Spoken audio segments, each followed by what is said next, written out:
everyone, welcome to Trina Stars channel. உங்க எல்லாத்துக்குமே தெரியும் மார்ச் 8 வந்து என்ன ஸ்பெஷல் டேன்னு.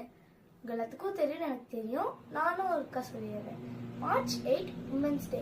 இப்போ இந்த உமன்ஸ் டேக்காக ஒரு குட்டி தமிழ் ஸ்பீச் பார்க்கலாமா? மார்ச் 8ஆம் தேதி மகளிர் தினம். இன்று நாம் மகளிர் தினத்தை கொண்டாடுகிறோம்.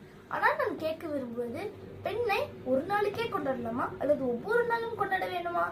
ஏனெனில் அவள் யாதுமானவள். ஒரு நாள் மட்டுமல்ல, ஒவ்வொரு நாளும் உலகத்தை மாற்றும் சக்தி அவளிடம் இருக்கிறது.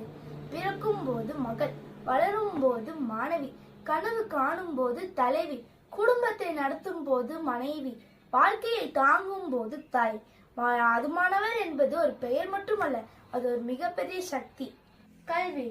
கல்வி ஒரு பெண்ணிற்கு விடுதலை. ஒரு பெண் கல்வி கற்றால் அவள் வாழ்க்கை மட்டும் மாறாது, ஒரு குடும்பத்தின் திசை மாறும், ஒரு சொசைட்டியின் குவாலிட்டி உயரும். கல்வி ஒரு பெண்ணிற்கு தன் நம்பிக்கையை தருகிறது. அது என்னால் முடியும் என்கிற நம்பிக்கையை தருகிறது. ஆனாலும் இன்னும் சில இடங்களில் பெண் படித்தால் அதில் என்ன பயன் என்று கேட்கிறார்கள். அதற்கு என்படி, பெண் படித்தால் அவள் வாழ்க்கையை மட்டும் உயராது, அவள் தலைமுறைகளையே உயர்த்துவாள். பெண் படித்தால் அவள் வேலை மட்டும் பெற மாட்டாள், அவள் மரியாதையும் பெறுவாள். ஒரு பெண் படித்தால் அவள் உலகத்தை மட்டும் பார்க்க மாட்டாள், அவள் இந்த உலகத்தையே மாற்றுவாள். ஒரு பெண்ணிற்கு கல்வி என்பது விடுதலை மட்டும் அல்ல, அது ஒரு சொசைட்டியின் விடியல். ஓகே கைஸ், இன்னைக்கு நம்ம பெண்களோட கல்வியை பற்றி பார்த்தோம். ஒரு பெண்ணை பத்தி பேசுறதுக்கு ஒரு நாள் மட்டும் போதாது.